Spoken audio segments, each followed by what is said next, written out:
আসসালামু আলাইকুম শাশুড়ি আম্মা। আপনার জন্য একটা সুসংবাদ আছে। এই যে আমার বউ আর আমরা দুইজন আগে বিয়ে করছি, আপনি কিন্তু বিশ্বাস করেন নাই। আপনারা বিশ্বাস করার জন্য কানি রাখি 10 মিনিটের মধ্যে কানিটা চলে আসতে আমরা দুইজন আবার দ্বিতীয়বারের মতো বিয়ে করবো। আপনি কামাল লিখে বলবেন হারামজাদা, তোকে আমি ভেবেছিলাম তোকে আমি খুন করে ফেলবো।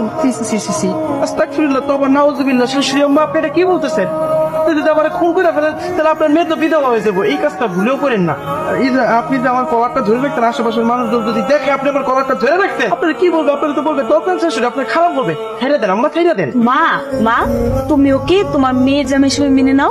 মেনে নেন। অসম্ভব, আমি কোনোদিনও ওর মতো একটা মটন মেকানিককে আমার মেয়ের জামাই হিসাবে মেনে নেব না। মা তুমি কাকে কি বলছো? ও রুচি যেমন হতো তেমন ছেলেকে বিয়ে করবে।